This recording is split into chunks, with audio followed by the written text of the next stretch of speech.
네, 안녕하십니까, 가온입니다. 오늘은 보트 낚시에서도 활용을 하고 노제 낚시에서도 공격적인 낚시를 할 수 있는 수초 직공채비, 일본 드롭봉이라고 하죠. 이 채비에 대해서 잠시 하는 방법에 대해서 지금 알려드리려고 영상을 촬영하게 됐습니다. 일단 낚시를 하면서 저희 같은 경우에는 보트 낚시를 많이 하는데요. 이 보트 낚시에서도 가장 많이 행하여지고 있는 게 지금 수초 직공채비 낚시를 많이 하고 있습니다. 그래서 지금 제가 하고 있는 채비법에 대해서 궁금해 하시는 분도 많고요. 또 어떻게 하면 유동채비를 효과적으로 활용할 수 있는지, 유동채비를 활용해서 수초 직공 낚시를 할 수 있는지, 어떻게 하면 편하게 할 수 있는지, 이것을 좀 문의하시는 분들이 있어서 영상을 제작하게 됐습니다.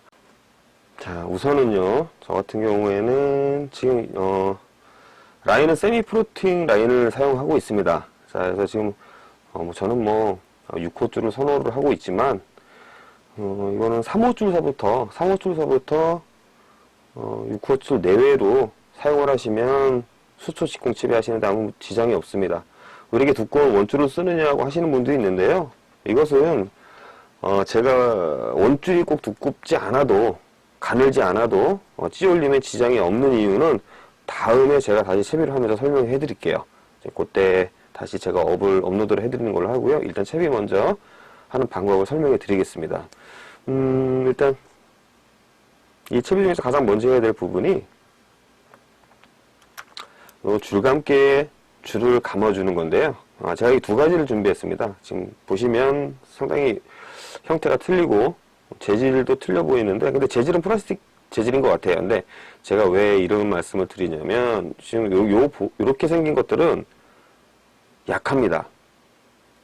이게 왜 약한지는 저도 모르겠어요.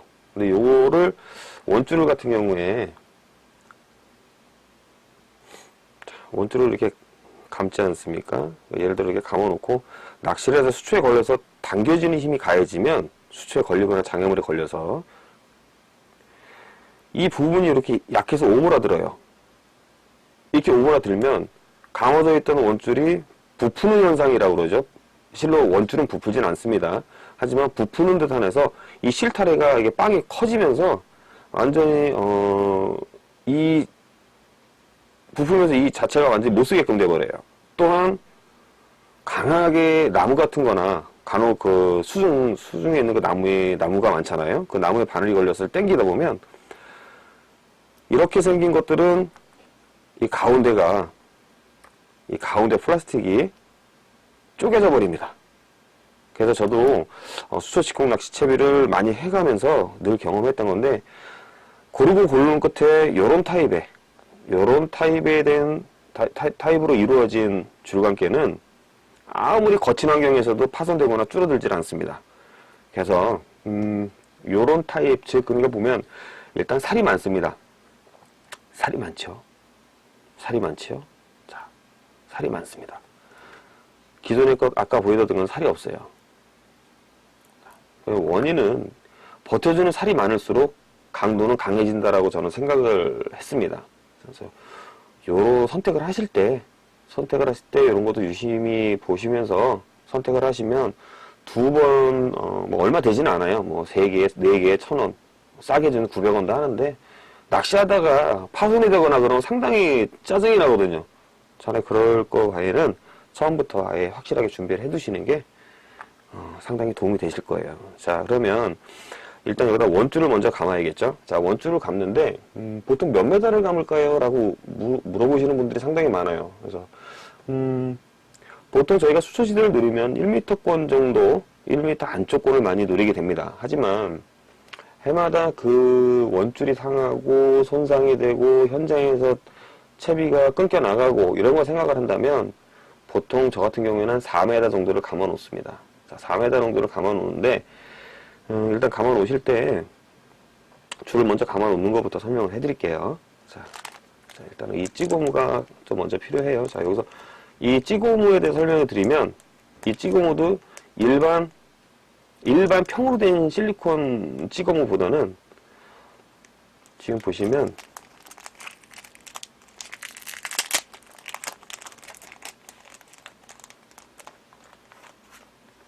시중에 좀 나와 있어요. 그래서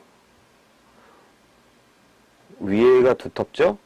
위에가 두텁고 아래가 가는 요런 재질, 요런 모양으로 된 실리콘 찌고무가 있습니다. 여지껏 사용해봤을 때 가장 좋아요. 질기고 갈라지지 않고 물속에서 불지 않고 변형이 쉽게 가지 않는. 그래서 지금 저는 이 찌고무만 수초 직공 낚시채비에 활용을 하고 있습니다. 자, 이거는 이런 타입을 2개를 일단은 필요로 합니다. 2개를. 자, 이렇게 2개가 있죠. 자, 2개가 있습니다.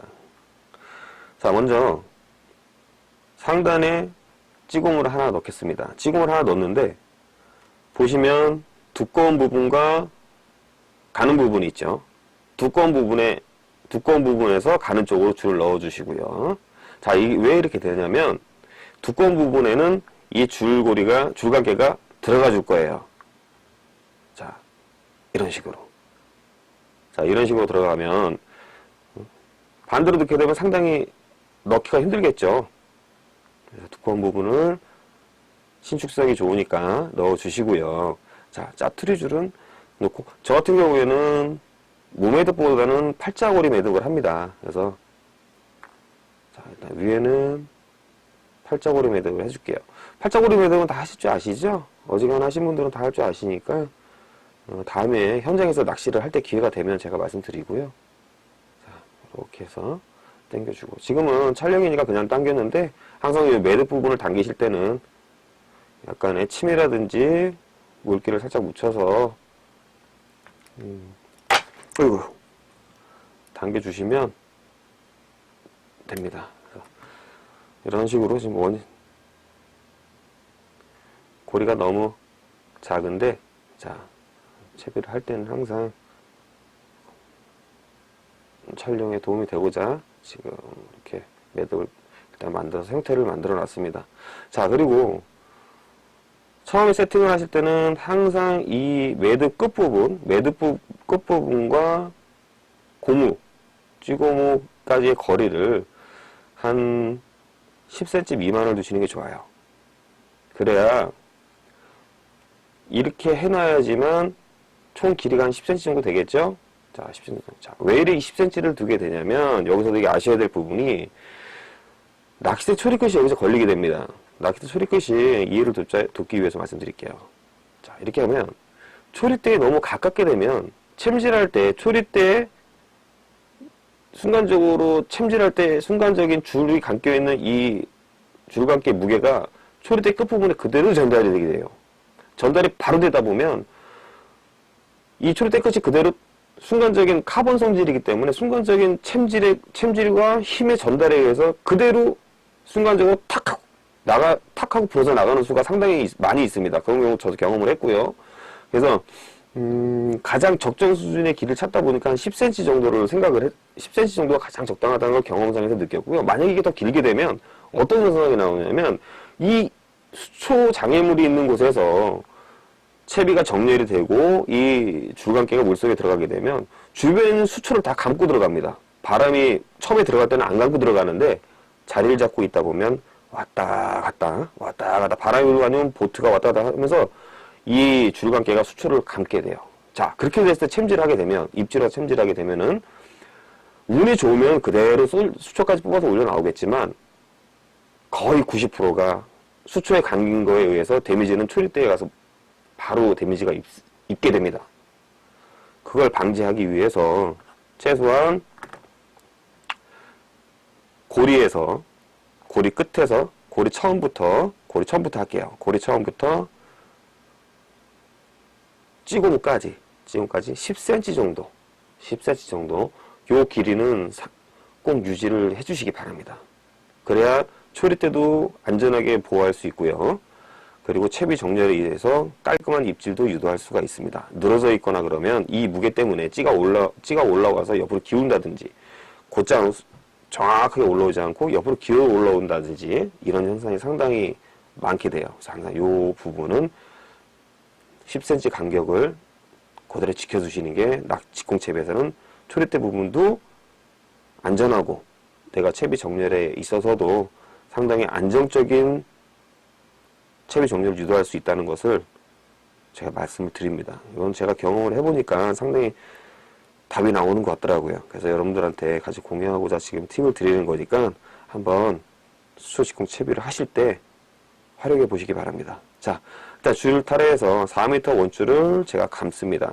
자, 여러분 여기서 감을 때도 그냥 한 곳으로만 가운데가 배가 부르게 감지 마시고요. 좌우측으로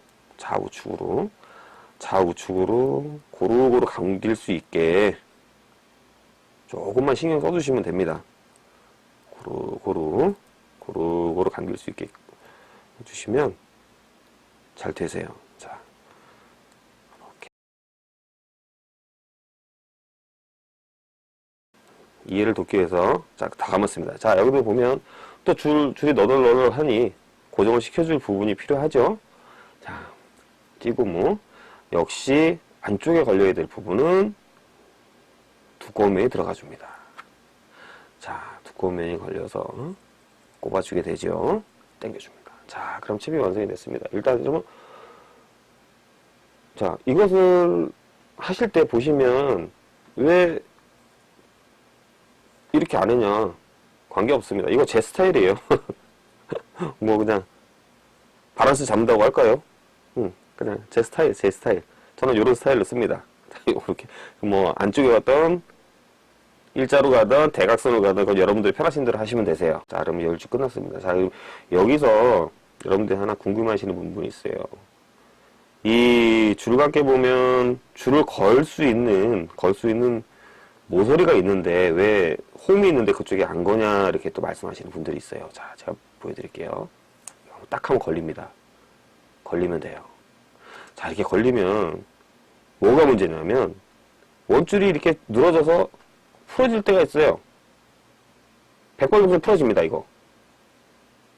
또 중요한 건 낚시하다 보면 이 홈에 자주 빠져나가요. 빠져나가다 보면 뭐 이게 물속에서 줄이 내 마음대로 원하지 않은 만큼 길 만큼 풀어져 나가든가 아니면 뭐 챔질 했을 때 여유줄이 너무 늘어져 있어가지고 챔질이 제 타이밍에 맞춰서 챔질을 못할 때도 상당히 있고 가장 무엇보다도 여기 이렇게 넣었다 뺐다 하면요 줄에 스크래치가 생깁니다. 스크래치가 생기면 결정적인 순간에 원줄이 끊겨서 나가게 돼요. 자, 그래서 좀 귀찮더라도 이렇게 항시 찌고무를 위아래로 사용해 주시는 게 줄도 보호하고 채비를 풀었다 감았다 하는데도 상당히 원활합니다. 유용하게 쓸 수 있는 방법이에요. 자, 이렇게.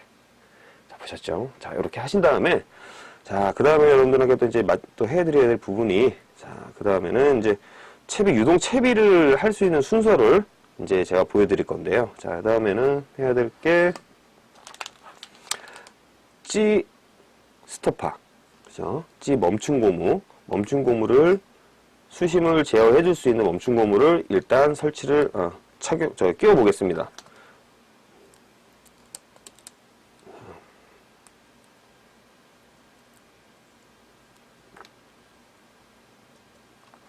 자, 됐죠? 자, 여유줄 넣고 이제 기본줄이니까 넣고 해보겠습니다. 일단 멈춤 고무가 제가 두 개가 있네요. 이게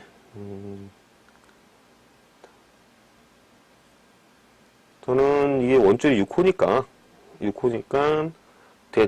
대자를 준비를 했어요. 자, 들어가기 전에는 팁을 하나 발라주고요.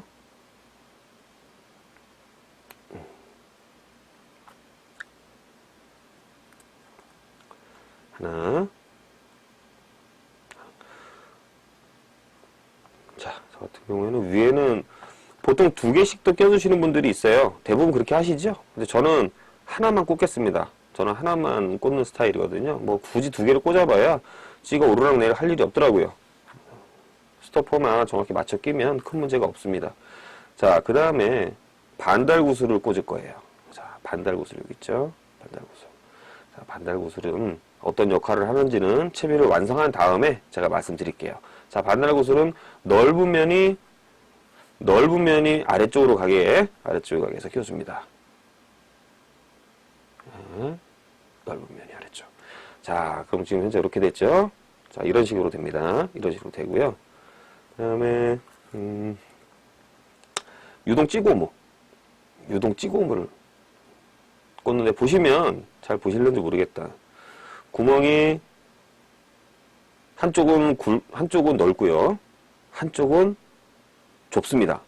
자, 이걸 선택을 할 때는, 넓은 쪽으로 줄이 들어가게끔. 자, 넓은 쪽이 줄이 들어가게끔. 자, 왜 넓은 쪽이 줄이 들어가게 하느냐? 자, 이 채비를 그대로 얼음 낚시에도 사용을 하게 돼요. 얼음 낚시에 사용하게 되다 보니까 원줄을 얼음 밖으로 꺼내다 보면 이 원줄에 얼음이 그대로 맺히게 되거든요. 얼음이 그대로 맺히면 줄이 가는 쪽에 있다 그러면 잘 원활히 유동이 되질 않아요. 물론 물속에서는 되지만 밖에서 꺼내서 지렁이를 갈던가 아니면 붕어를 낚아서 얼음판 위에서 작업을 하다가 다시 미끼를 갈고 넣는데 이 줄에 얼음이 맺혀버리면 유동이 잘 안됩니다. 그래서 넓은 쪽으로 줄을 끼워주면 원줄의 굵기 대비 얼음이 맺혀도 쉽게 내려갈 수가 있어요. 이 넓은 쪽으로 꽂는 이유는 겨울철 얼음 낚시까지 직공채비를 거의 활용하시는 분들이 많고 저 역시 그렇고요. 그러기 때문에 굵은 쪽으로 원줄을 넣어주라고 말씀을 드리는 겁니다. 이 부분도 상당히 중요한 부분이니까 꼭 염두해 주시면서 채비 세팅을 해주시면 되세요. 자, 그 다음에 다시 반달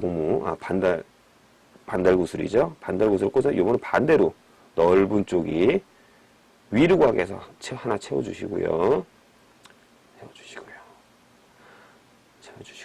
자, 마지막으로 G스토퍼를 꽂아줍니다.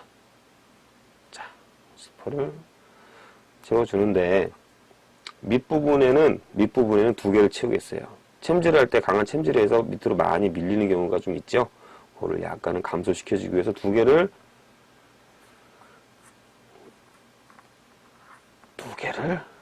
채워주고요. 자, 이러면 이렇게 되면 채비는 끝났습니다. 원줄에 대한 유동 채비는 끝났어요. 네, 이제 원줄의 유동 채비를 완성을 했고, 자, 이번에는 이 유동 채비를 찌에 활용을 해야 되는데요. 이 찌에 활용되는 부분을 약간의 찌에 채비를 약간 장착하는 거 한 두 가지가 있거든요. 요거 설명해 드리면서 마무리를 하겠습니다.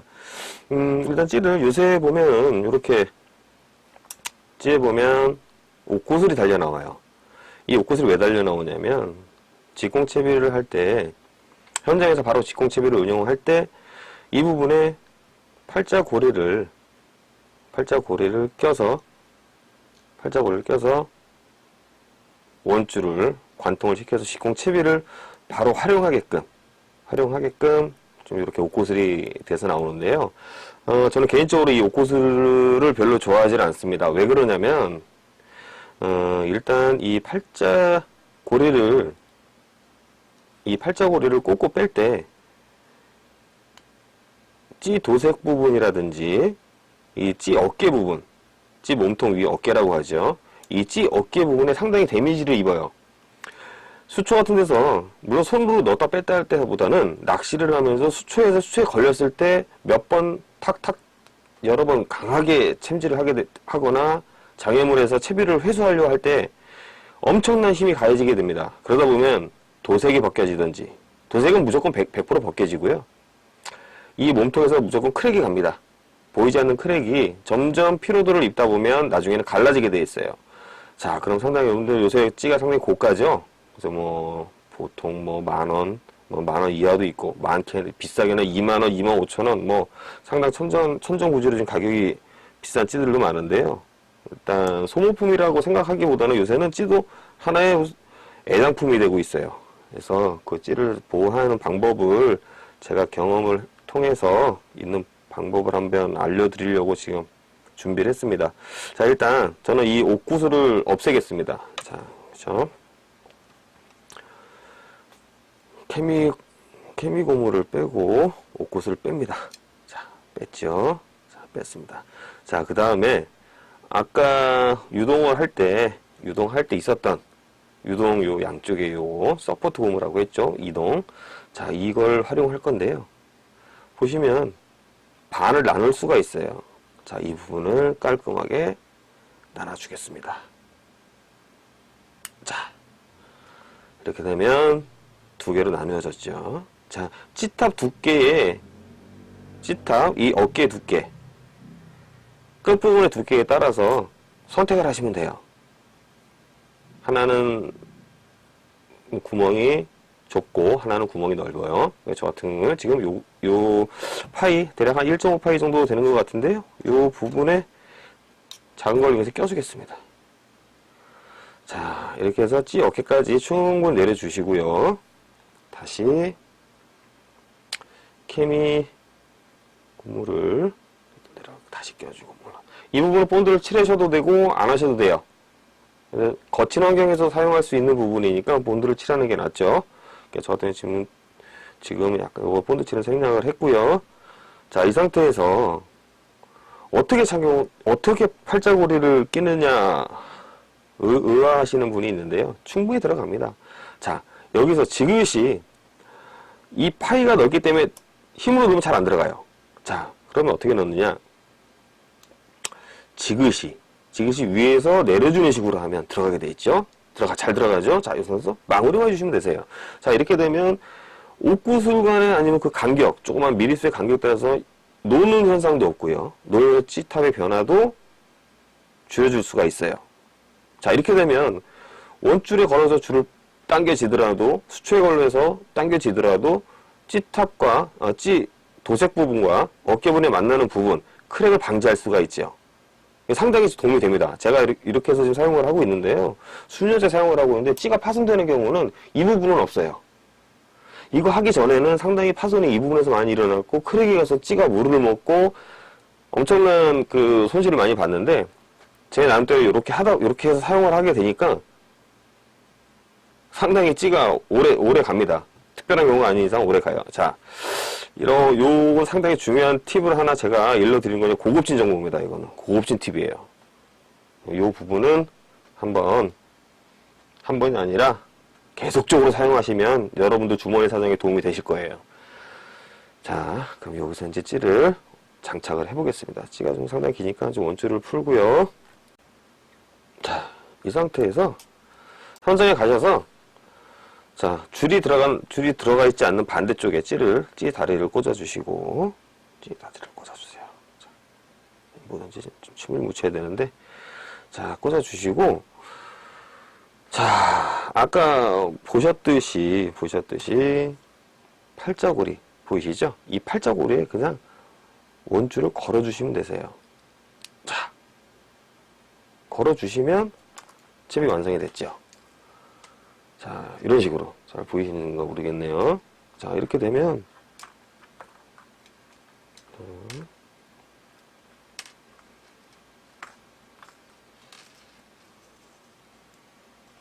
자, 찌가 유동이 됩니다. 보이시죠? 자, 이렇게 되면 유동채비가 되는 거예요. 자, 이렇게 되면 유동채비가 완성이 됐습니다. 자, 유동채비가 완성이 됐고요. 여기서 부르게 말하죠. 직공채비로서 이제 역할을 잘 수행할 수 있는 채비가 됐습니다. 자, 여기서 이제 여러분들께 말씀드릴 부분이 있죠. 아까 제가 이 반달구슬을 왜 꽂느냐, 이 부분, 이 반달구슬을 왜 꽂느냐는 부분을 설명해 드리겠습니다, 지금. 자, 만약에 이 반달구슬이 없이 스토퍼로 바로 가게 되면 여러분들 유동채비에서 챔질을 하거나 그럴 때 이 스토퍼가 찌 고정 고무가 관통을 하게 돼요. 관통을 하게 되면 빠져나올 수도 있고, 중간에 끼어서 물론 빼내서 다시 낚시를 하게 되지만, 시간이 또 상당히 많이 걸리고, 해마다 챔질하거나 수초에 걸렸을 때마다 계속 그러면 상당히 스트레스 많이 받죠. 스트레스 받지 않기 위해서 이 반달 구슬을 꽂아줍니다. 반달 구슬을 꽂아주게 되면 통과를 할 수가 없게 돼요. 그렇죠? 자, 그래서 이 반달 구슬 활용은 그 부분이 있기 때문에 제가 이 반달 구슬을 하는 거고요. 윗부분을 가서는, 자, 이 윗부분에 가서도 마찬가지예요. 반달 구슬을 꽂아주는 이유, 자, 팔자구리에 정확하게 안정적인 수심을 맞춰줬을 때, 자, 이런 식으로. 안정적인 찌를 수심에 맞게 고정시킬 수 있는, 물론 또 통과되지 않게끔 하는 그 역할도 있죠. 자, 요렇게. 반달구슬은 활용은 이런 식으로, 활용이 된다. 그런 점을 여러분들이 아시기 바랍니다. 자, 수심 측정은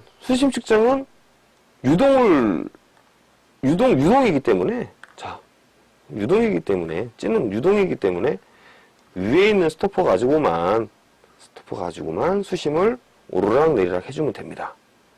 자, 무슨 얘기인지 아시겠죠? 이해가 되시는지 모르겠지만, 자, 유동채비다 보니까, 수심 측정은 위에 있는 스토퍼 가지고만 수심을 맞춰주시면 된다. 그렇죠? 이렇게 해주시면 상당히 깔끔한 채비가 됩니다. 자, 여기서 이제 마무리 단계에 들어가는데요. 여러분들 이제 마지막에 꼭 아셔야 될 부분이 있어요.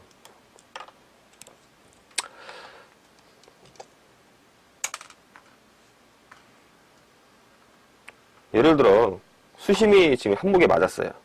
원하는 수심에 맞춰서 낚시를 진행하고 있는데, 여유줄. 그쵸? 찌탑과 줄 감기까지의 여유줄은 얼마큼이 가장 좋은가? 그쵸? 이것도 상당히 중요합니다. 예를 들어, 한번 제가 예를 들어보겠습니다. 짧으면, 간격이 좁으면 여유줄이 그만큼 없다는 거죠. 그쵸? 없다는 가정하에 찌 올림이 발생하게 되면 더 이상 찌를 올리지를 못하게 돼요. 여유줄이 없으니까 간섭을 받는다는 소리죠. 그러니까 충분한 찌 올림을 볼 수가 없고요. 또 너무 길다. 여유줄이 너무 길면 수초에서 여유줄이 너무 길면, 제가 아까 처음에 설명했듯이 이 10cm하고 똑같이 안 좋은 여건이 발생하게 됩니다. 여유줄이 길면 길수록 또 그 밑에 있는 수초를 또 다 감아요. 감게 되면 찌 올림이 올라와도 챔질했을 때 수초를 몽창 걸고 나오는 그런 현상도 발생이 되거나, 아니면 그만 애써 챔질을 성공한 고기를 수초에 감아서 놓쳐버리는 그런 일이 무지하게 많이 발생됩니다. 그래서 찌탑과 찌가 수심이 맞춰진 상태에서 중간계의 거리는 약 한 뼘 정도, 한 뼘에서 한 뼘 반 정도가 상당히 딱 맞아요. 그러니까 즉 30cm 정도죠. 30cm. 여유줄은 30cm 정도 놓고 낚시를 하시면 됩니다. 네, 여러분들도 마른 바서 공략할 때라든지 붕어가 은신해서 있을 만한 곳, 장애물이 많은 곳이 있을 때는 항상 이 채비를 여벌로 가지고 다니셔서 그때마다 현장에서 맞게끔 공략을 해보시면 상당히 좋은 조과가 있을 거라 생각이 듭니다. 자, 이번 시간에 시궁채비를 간략하게 일러드렸고요. 다음에는 좀 더 또 좋은 채비법이 있으면, 채비법이라는 듯 다른 제가 하고 있는 채비법이 있는 거를 여러분들한테 좀 더 알기 쉽게 공유를 해보도록 많이 준비를 해보겠습니다. 자, 좀 많이 더운데 체력 관리 잘 하셔서 출조 때마다 좋은 즐거운 출조길이 되었음 합니다. 자, 이것으로 오늘 강의는 마치도록 하겠습니다. 시청해주셔서 감사합니다.